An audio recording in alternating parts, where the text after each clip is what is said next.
Hello everyone, welcome back to the Diaries. I'm Aaron.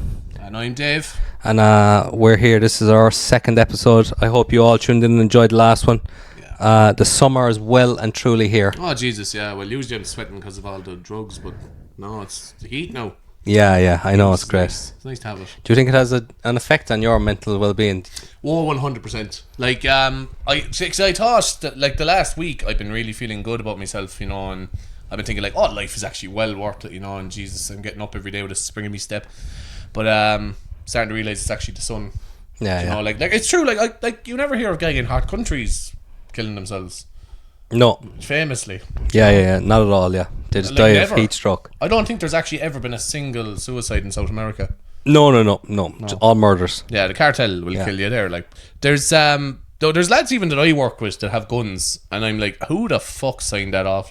Like there's a fella I work with now, and he's a pure like conspiracy head, like, you know, like he's always got 90 like this, like fucking like that and all that, like, and he has a gun and he just goes out and shoots rabbits, like, do you know? I don't think he even eats them, and I think he just wants something to die. Do you know, one of those lads, like, for the thrill of the chase. Yeah, like, I think he's just like, he's definitely a fucker that, like, if there's ever an apocalyptic event, he'll be one of the cunts with a knife in his mouth, topless, running around fucking trying to catch people, you know, that kind of shit. Like, but someone signed him off for a gun, like, and I'm like, who the fuck? Like, that was definitely a guard that just could not have been bothered doing their job that day, like. Yeah. 100%.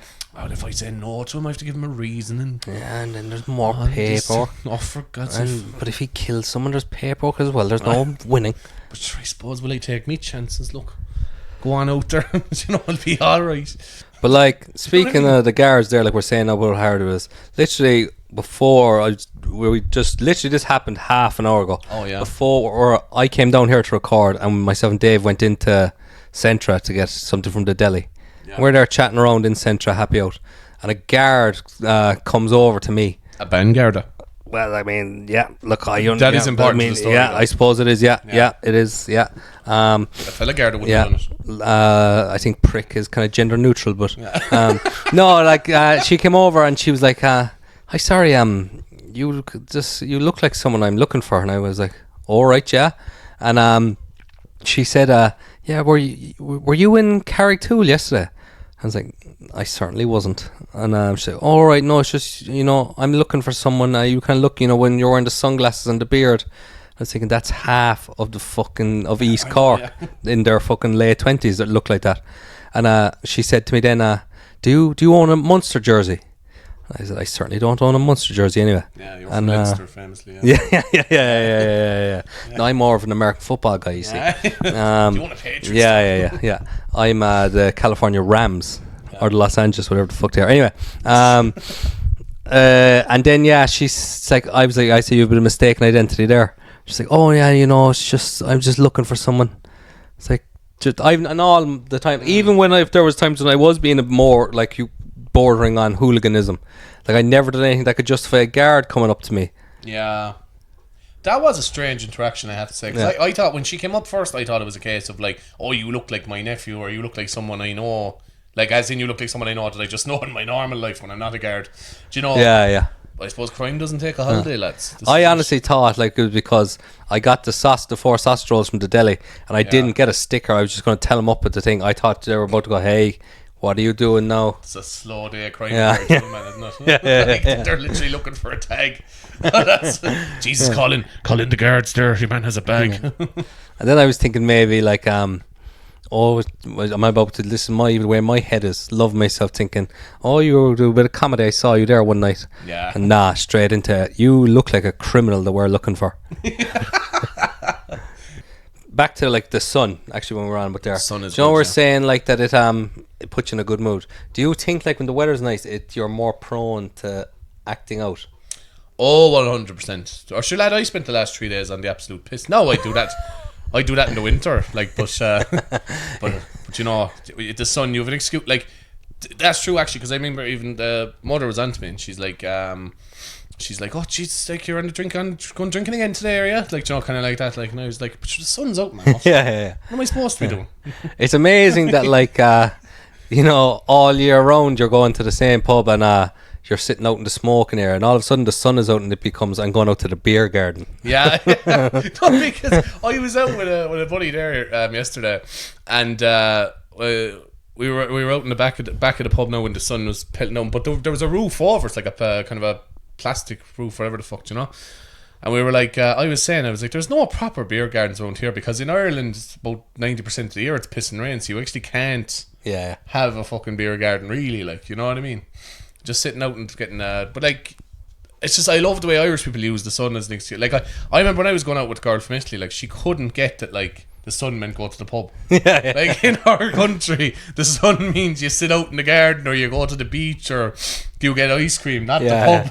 Like, it's just, that correlation didn't exist. Oh, I'll have a few scoops, alright. Yeah, I'm having a few scoops, alright, yeah. But it won't be Ben and Jerry's. Oh, jeez. And then there's boys then, they're like, do you know, they're sitting down sculling pints, and they're like, he's drinking Guinness in the sun, look at this fella, for God's sake, that'll be gone rotten.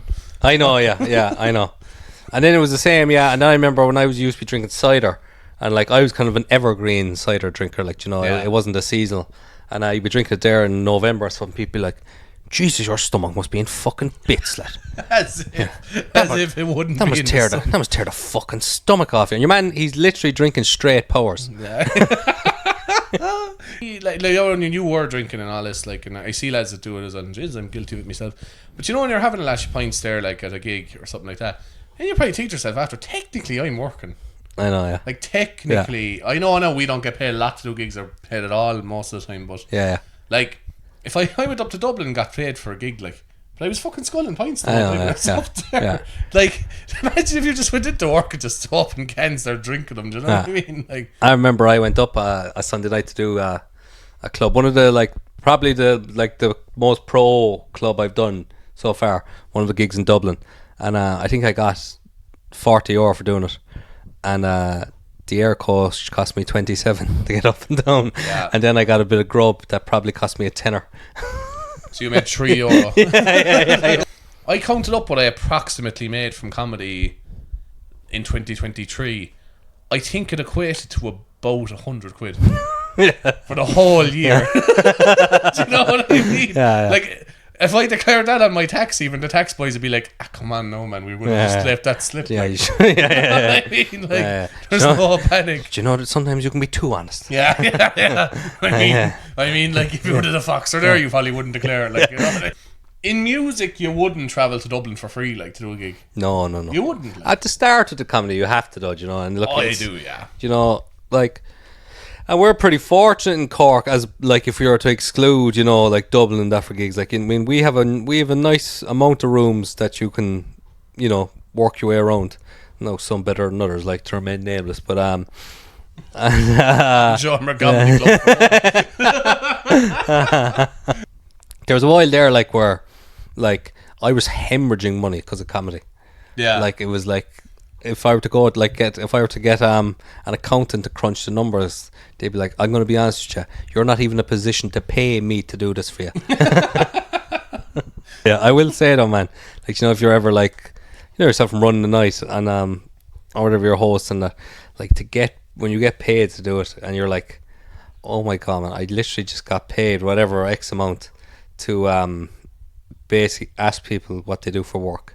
Yeah, it is. It's amazing. Like, when I was doing the music gigs, like, you get more per gig for the music, but I was like, this is way more, feels like better. If you were doing like 2 hours in a pub music wise, you could definitely demand £100 for that. Like, oh yeah, minimum. You could more, I'd say. If you're on your own, you 2 hours. If you're relatively decent, you get 150. That's why they only gave me €40. I spent dresses and drink. Yeah. I just said, yeah. The arrangement was the fellow who owns the bar just had to drop me home. I suppose comedy, you're doing less time and all that, but like, well, I suppose obviously if you were doing like an hour in a place, you would be expecting 100 notes at least. Like, you would really, like, or doing 50 minutes. Like, you're definitely expecting money then, but like, fucking the headliner, like, if you're doing a headline slant thing, you're making about the same as what a fella doing covers in a pub tours is. You're making about the same money. I don't know about that. It depends on who. Well, like, it's depends where you headline. Yeah.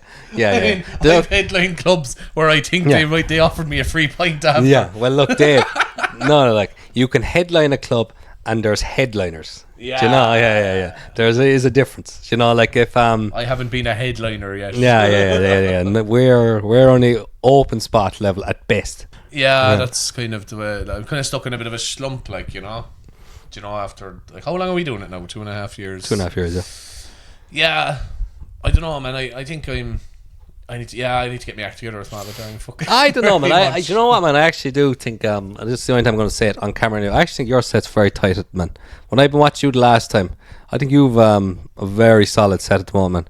You're great at this, like because there's other acts who, like, because you're saying some pretty depraved things, to be honest, in the last year or so. yeah. Whatever happened in the, because you had, like, and we all have it, like, you know, your first 5 or 10 minutes is one thing. You're just trying to figure out how to do it. And then you get to the point where you're comfortable on stage and you start.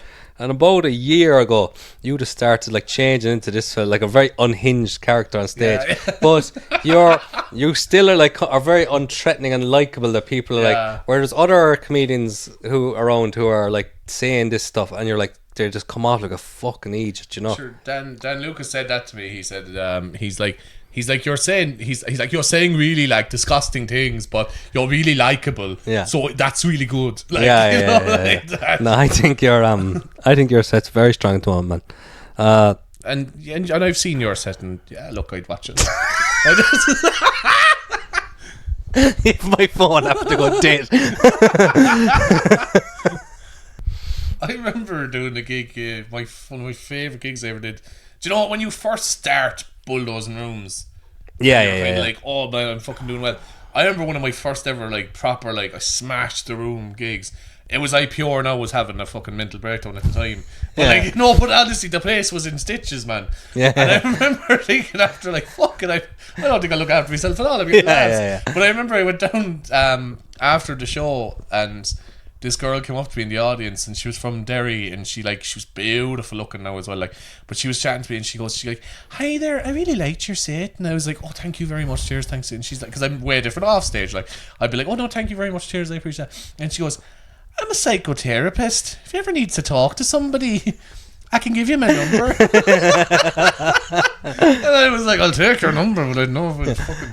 No, she's a psychotherapist. She knows what entails a relationship with the likes of me. Yeah. There's no blowing smoke up her hope.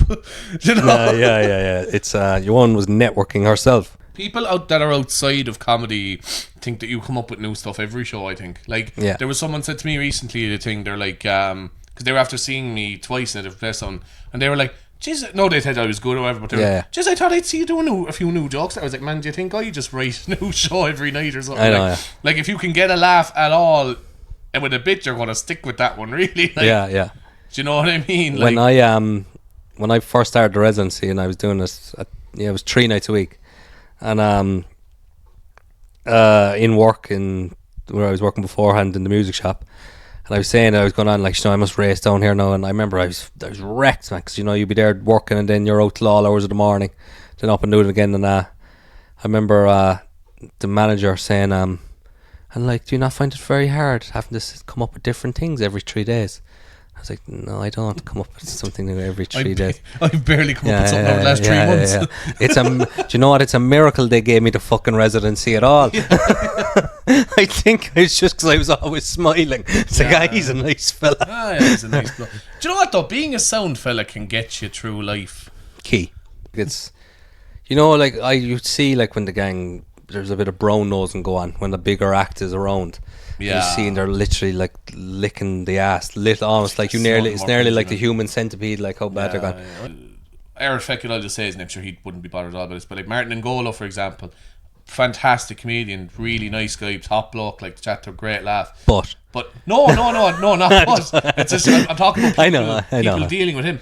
I've often been at shows where people are coming up licking his hole about material and asking him about bit and all this, and you can tell he's kind of like, would you go away? Then I'm there asking him, like, you know, like, if you had to fuck a cartoon character, like, who would it be? He's having a laugh over that. I don't think anyone wants to be spoken to, like, you know, when there's a clear imbalance. You know, I'm sure there are. And you know what? There's a few people we know who are like the same level as us, or maybe even somehow marginally lower. Lucas would love if we were all licking his hole. Like. Yeah, he would. Yeah. I remember I hadn't even done a gig yet, not once, and I was out in the Brogue, and I met just happened to see. Yeah. And I think he was like after selling out the Opera House that night, and he was fucking twisted drunk inside there. And you know what? More power to him. He was like he was. You want to be saying that? Yeah. All right, look, let me do it. I think so. Let me, just in case I don't end up using it, let me just do one more time. All right, I hadn't done a gig yet, and I saw a very reputable comedian who'd be high up in the circuit. Yeah. He was after selling out the Opera House. And I saw him in the Brogue at about 2 a.m, and he was demented drunk, like absolutely ossified in there. Oh, that's and I look at it, and you know, again, I'm not I won't say a thing. I'll try and keep it vague. But I saw him and I said, Bernard.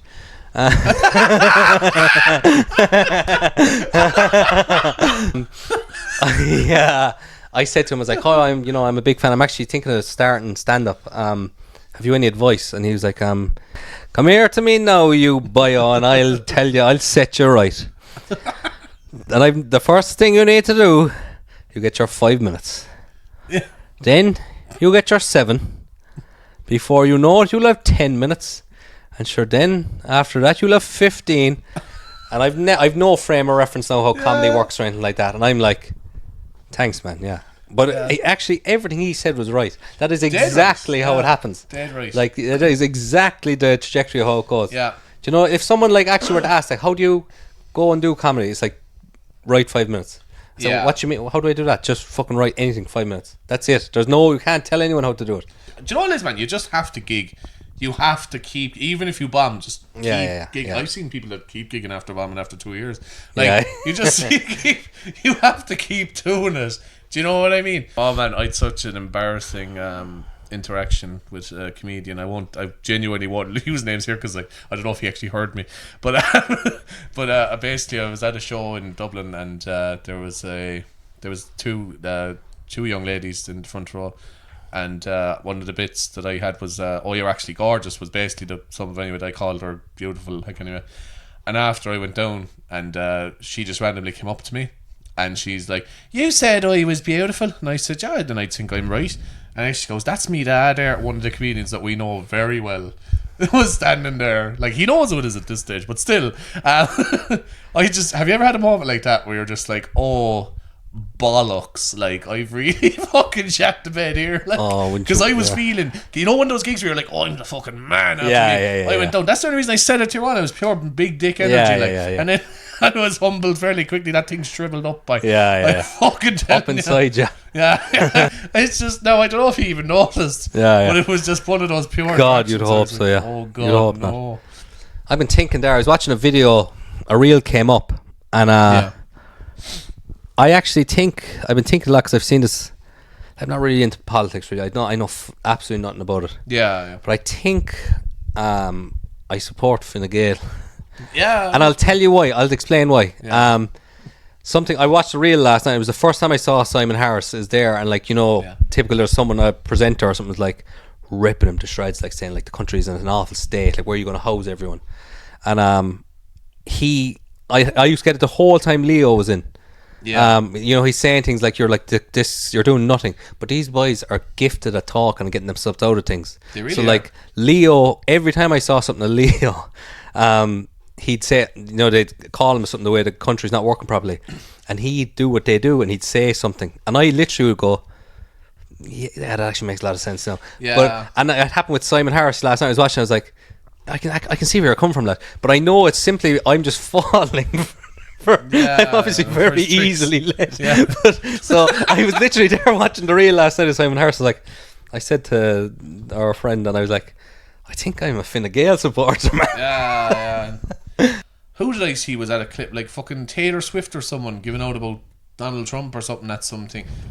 And like she's like, oh, the fucking, you the former president, and he's a prick, and blah blah blah, and he tells children Santa's not real, and all these horrible things. And then like she's and then she starts singing about like a fella railing her or something. I can't remember.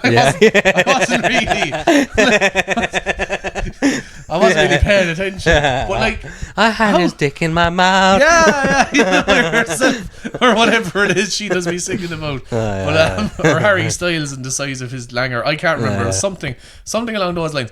And then like people are like, oh, what a voice of reason. Not really, like, what are you actually saying, like? Yeah. Do you know? Do you know the way like Bob Dylan was like the voice of his generation, was like the counterculture of the 60s, you know, they were like the beginning of real, like, kind of, I suppose, a bit more of a liberal way of going about things. Kurt Cobain would have been the voice of his generation. Do you know, I think like the youth at the time were getting sick of like the real, do you know, like chauvinistic kind of I'm amazing look at the 80s hair metal. And Taylor Swift is the voice of the generation because everyone in this generation, men and women, are all trollops. That's it. And look, we're proud trollops, all of us. I think that makes sense. I don't think that's a bad thing, man. No, it's not. People say that's bad. I hate slut shaming for men and women. I think if you're riding all around you, fair fucking play to you. That's it. You know, that's the change. You know, there was this thing going on, like, and a lot of people. I was probably guilty of it myself as a younger man, where that if a fella is having sex with loads of women, he's an absolute legend. Which he is. And if a girl is sleeping with loads of people, that she's, you know, damaged goods. But like the way to fix it, I don't have that way anymore. Like, I think everyone who's pulling loads of people is an absolute legend. Yeah, 100%. That's equality, man. Like, you're 100% legend. Yeah. I think no, like, I mean, the likelihood of me getting into a relationship with one of these people is very slim. If I knew that, but I still, if I have not emotionally invested in you, I think drive away mad.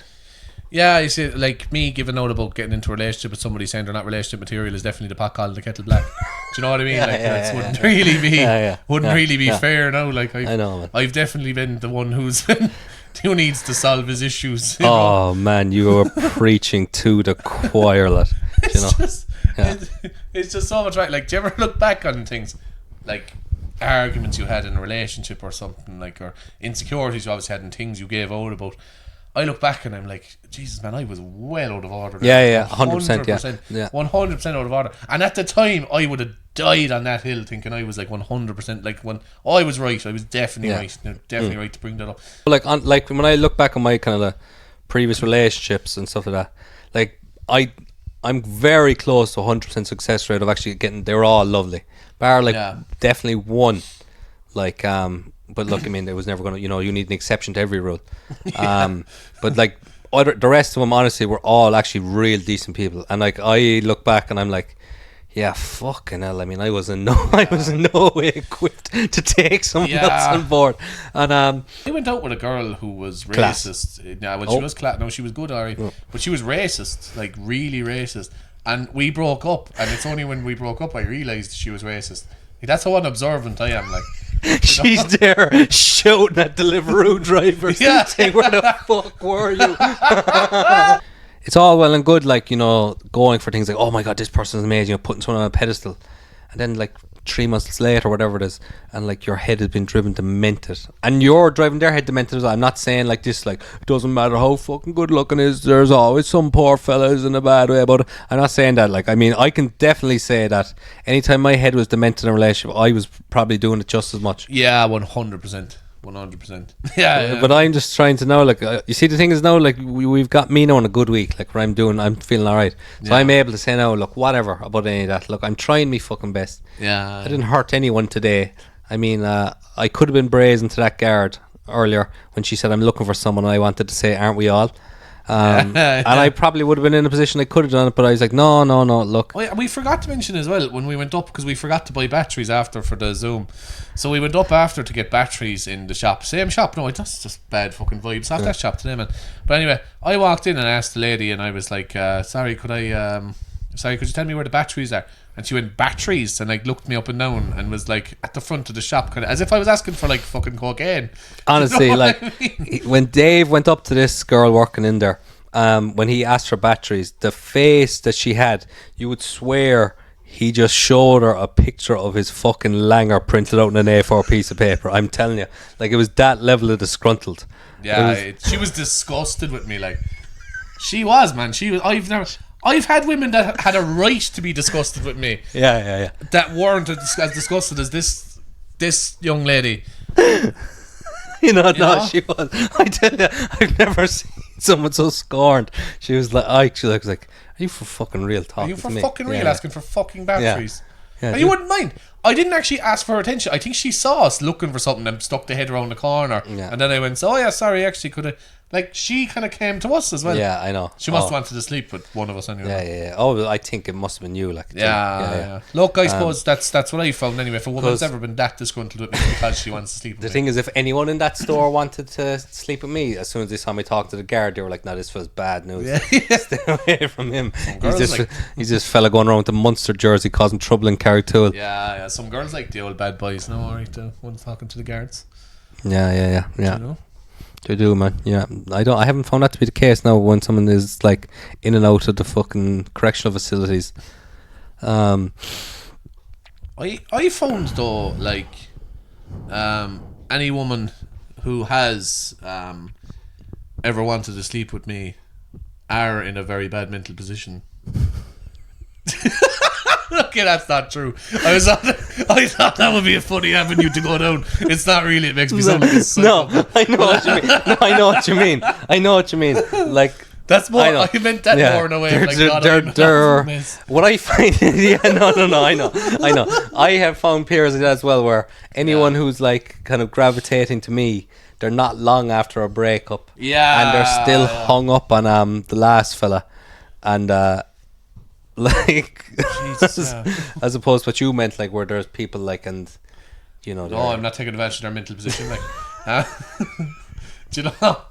Actually, right? I went out with this girl. None of this is usable. Yeah, I went out with this girl a bit ago, and I was out on a date with her, and all she did the whole time was give out about her ex, you know. And I was kind of like, "Is this a rebound date? Like, seriously, no." And she's like, "No, like, you're lovely. It's like, you're way nicer than he was." Everyone else says, like, "We just met. Like, I could be off with bollocks. I could be. This could be one of my buddies." I was tempted to look up. Did you go with Aaron McCarthy or something? I was like, he sounds like a fella I'd be hanging out with.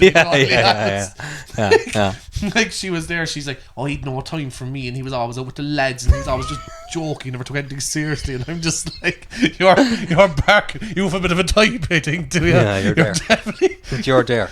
Oh, the cheek of him. I'm just slaving away in work all the time. Yeah. And then I like to go home, and I might, even be risky, and I might even read 2 chapters of the book before I go to bed. Like, what a weird thing to do on a first date, man. Just like go and talk. Like, she asked me, she's like, "Oh, when's your last relationship?" And I said, "Oh, it was whatever, last year," and all this. And she's like, I was like, "Oh, we were together for 4 years and blah blah." And she's like, "Oh, that's terrible. Yeah, my boyfriend was with me 5 years, cheated on me. Can you believe it?" And I was like, "Oh my god, isn't that awful?" That's right. It's not a competition, like. Yeah. I was just going to say, what do you want me to feel like? "Oh, fine. Actually, I don't have a right to complain."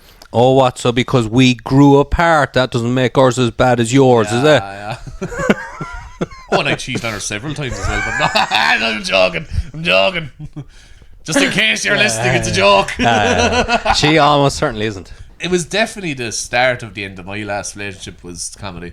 100%. Now, look, I think we had a few problems here and there, like I was a lot of them.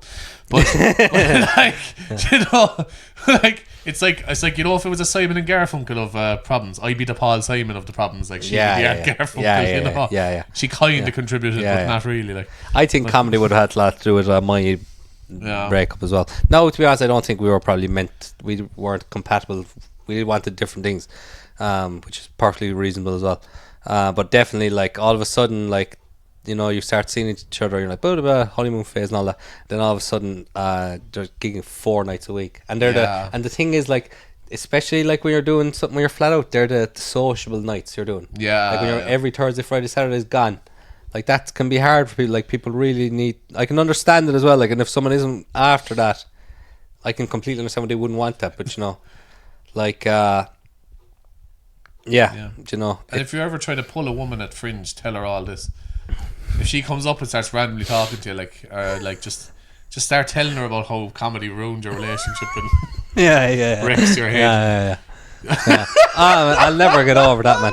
So basically, for this is, I was over in Edinburgh. I had moved over, and I was working in the Fringe for one of the clubs there, and I was out handing flares, and Dave came over and lamped on my house that we were living in was like a halfway house for comedians basically, and Dave came over and he was chatting, and there was another girl, she's out flaring as well, and I had just been chatting away at her, while you're going on, like a work colleague as such. And Dave came over and I said, "Oh, this is Dave, he's one of the comedians from Ireland." And Dave went on and just started going on about how demented his mental health is and how comedy cost him everything. Because I think she asked me, like, she was kind of half like, oh, I'd be considering giving it a go myself, and I think I just turned her off it forever. I think whatever potential she had to go for stand-up is just gone, like, 100%. I don't know what the fuck I was playing at there, man. I think it was just, do you know when you're in a very vulnerable position mentally and someone gives you an ear at all? Yeah. She did not come over with the intention of I want to hear your problems. Yeah. Jesus, man, I didn't know that was it. Oh, I just saw you walk away. Yeah, It's like, awkwardly. It's like, I'm not getting my fingerprints on this train wreck at all. Jesus Christ, I don't know what the fuck I was at there, man. I don't know, there was a reading this calculation, alright. Oh, man. I must say there's been a handful of you maybe you've had the same with me, but there's been numerous times, actually I'm going to say numerous, when something has come out of your mouth when we're in a group of people and we don't really know them, so they don't know so they don't know the way we work yet, and you've said things and I'm like, I cannot believe that just came out of this man's mouth. What other examples? There'll be times there. I remember there was a time and we were there I don't even know I'm doing this, but there was a time that's the problem. and we were somewhere in the city, I can't remember, and like we were with a group and there was some, like, you know, women that we'd no business talking to. Basically they were a bit above our pay grade, yeah. and I think some of the other comedians were there as well, and then all of a sudden you just out of nowhere go, so Aaron, what do you think of the new popular music? And I was just like, oh my god, in my head I think I actually didn't even dignify it. I'm willing to, no matter who we're around, I'm willing to follow you down any avenue of like nonsense, but that was absolutely a cul-de-sac, and I was like, I am not giving this fucking oxygen now. See, every now and then I'll meet someone that works around. You know, like, it's a big risk, you know, but every now and then I have had it work where, like, I've met women and been like, yeah, this is actually, I kind of like this guy with the game he's playing, but it's I do like the popular current music. Yeah. Just reeking of autism, just talking to someone at a fucking club. Oh man, sometimes I'm just not in it to win at all. I know. Look, you're just not even in it to fucking draw. You're just taking part. I met this girl coming into the gate when we were in Crane the other night, and she's a musician now, right? So she was coming in to watch the show, and I had a big chat with her anyway about, like, and she's like, oh Jesus, you're flying with comedy and I must listen to the podcast, and Jesus, I can't believe you're doing so well. And I was obviously eating up. Yeah, how are you getting on, girl? You well? No. So then it's about 3:30 in the morning, boy. Oh no. I texted her. Oh no. Are you still in Crane? And she goes, she's like, no, I got a text when I got home. No, I'm getting home about an hour ago there, whatever. It was nice seeing you. And I was like, Jesus, this might be a bit out of nowhere. Would you like to go for a drink sometime? Well, 4 in the morning, this was now. She didn't reply anyway for about 24 hours. Well, she replied to me about 11 o'clock last night. I'd say when she was probably having a drink herself with a bit of courage, and just said, I'm actually seeing someone at the moment, but if you'd like to meet up for a pint or to catch up. And I just went, no, I meant as a date, sorry, good luck, thanks for replying anyway. As if it was a fucking job application. I rarely do that anymore. That was just out of fuck. I nearly did it last Christmas. There was, I told you about this, there's a girl we both know fairly well, but she was liking all my stuff on Instagram, you know.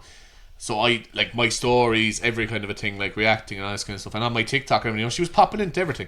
So I thought to myself, oh, this means she actually kind of wants something, right? That was grand. But langers by about 3 in the morning, and I had a message typed out to her, and then I said, right, I'm not going to send it. Not going to send it now. I'm going to set an alarm for 6 in the morning, right? 6. Much better. Where I might be still a little bit drunk, but have enough sense to know whether to send her or not.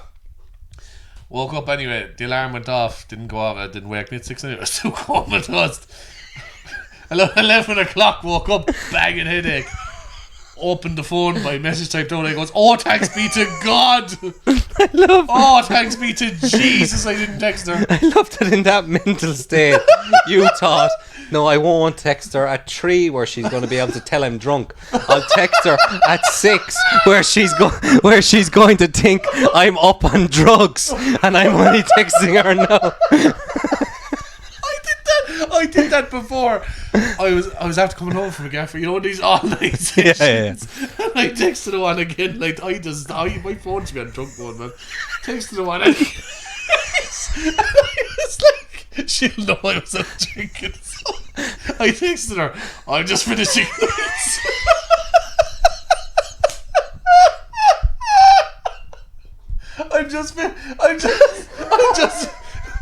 I texted her, I said, I'm just finishing nights there.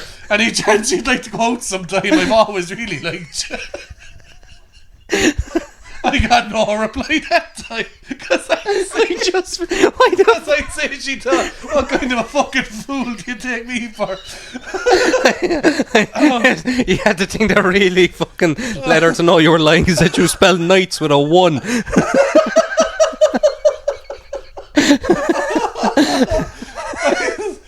After finishing nights there, and I'm sure I was after texting a few other lads as well, like, you know, like, no, lads have to go out, but lads being like, do you want to come on? I had the podcast at the time, my own one where I used to do interviews. I think I was after texting a load of lads, like, gang load I'd know is getting on to, like, I think I was like, I got you man from the corona. And I texted him, I just after finishing nights. Here, Daddy, I'm just after finishing night, and he didn't want to come on the podcast. He replied, in fairness though, he said, my agent handles these things, thanks to him. About 3 in the morning, or fucking 6 in the morning, whatever the fuck it was. I'm just after finishing nights there, Daddy from the corona. Any chance? I just got a memory of that there, so I'm forgetting that. Okay, guys, that concludes another episode of Chance or Diaries. Thanks for following along.